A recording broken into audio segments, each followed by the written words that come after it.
안녕하십니까. 바이오 발효융합학과 17학번 김종희입니다. 이번 생화학 실험은 총 1년 반 동안 진행되는 생화학 수업의 마지막 단계입니다. 이번 실험은 크게 1부 DNA 연구, 2부 단백질 연구로 나뉘어집니다. 1부에서 원하는 단백질의 유전자를 클로닝하는 법을 배우고 2부에서는 클로닝된 제조합 대장균으로부터 발현한 제조합 단백질의 특성을 연구합니다.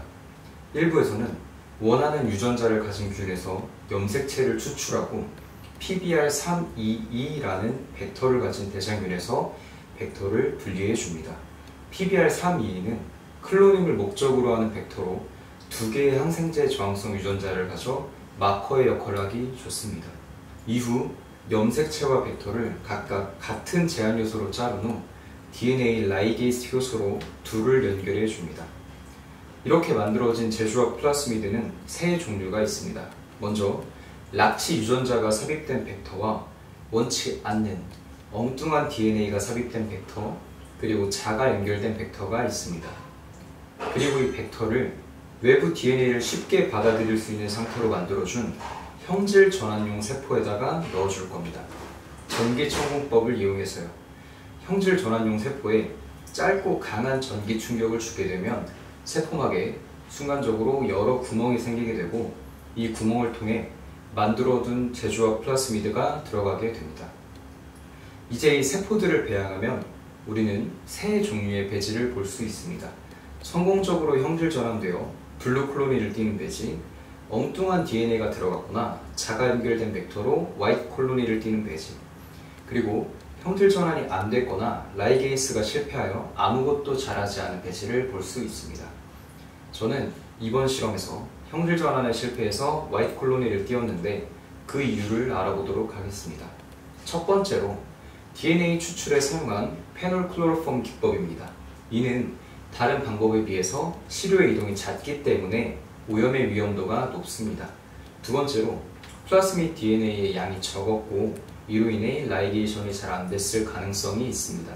세 번째로 미숙한 피페팅으로 DNA 추출 실험 시 시약을 더 넣거나 덜 넣거나 했습니다. 이제 2부 단백질 연구 파트로 가겠습니다.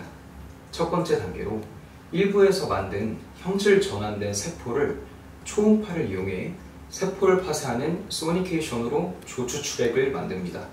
조추출액은 정제하지 않고 얻어낸 물질입니다. 두 번째로 조추출액에서 제조합 단백질을 친화 크로마토그래피인 니켈 NTA 컬럼을 이용해 정제해 줍니다. 이후 정제된 단백질의 농도가 어느 정도인지를 확인하기 위해 브래드포드 메소드를 사용합니다.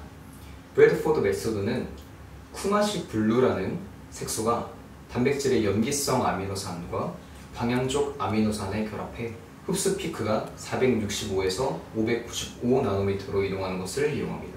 단백질 농도에 따른 흡강도를 보여주는 표준곡선을 농도를 알고 있는 단백질로 그리고 이를 이용해 흡강도는 알지만 농도를 모르는 단백질의 농도를 계산합니다. 마지막 단계로 단백질 중 우리가 원하는 베타갈락토시데이즈가 얼마나 들어있는지 그리고 활성은 어느 정도 되는지 알아보겠습니다. OMPG라는 무색의 시료가 베타갈락토시데이즈와 결합하면 갈락토스와 5나이트로페놀이 만들어집니다. 그리고 pH를 8 이상으로 올려주게 된다면 5나이트로페놀이 5나이트로페놀레이트로 변하면서 노란색을 띠게 됩니다. 이것의 흡강도를 측정하면 베타갈락토시데이즈의 활성을 측정할 수 있습니다. 그럼 효소의 활성이란 무엇일까요?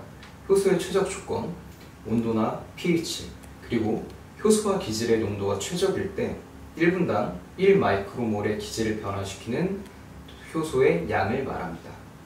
그렇다면 효소의 비활성도 한번 알아보겠습니다. 비활성은 전체 단백질 mg당 효소 활성입니다. 이 경우에는 오른쪽 비커가 비활성도가 높겠죠. 그러니까 비활성은 1에 가까울수록 순도가 높다는 것을 나타내 줍니다. 마지막으로 단백질을 분리하는 SDS 페이지를 알아보겠습니다. 전기영동은 전극 사이의 전기장 하에서 용액 속의 전하가 반대 전하의 전극으로 이동하는 화학 현상입니다. SDS 페이지는 아크릴아마이드 계를 이용해 단백질을 분자량에 따라, 즉 계를 다공성 구조를 통과하는 속도에 따라서 분리합니다. 단백질을 분리할 뿐만 아니라 육안으로도 확인이 가능해 시료 내 다른 단백질 수나 타겟 단백질의 순도를 빠르게 측정할 수 있습니다. 여기까지가 전체 생화학 실험입니다. 상당히 압축한 내용으로 완벽한 이해는 어렵겠지만 전체를 이해하기에는 좋을 거라 생각합니다. 1년간 생화학에서 열심히 배운 이론을 이 실험에서 열심히 꽃 피워보시길 바라겠습니다. 감사합니다.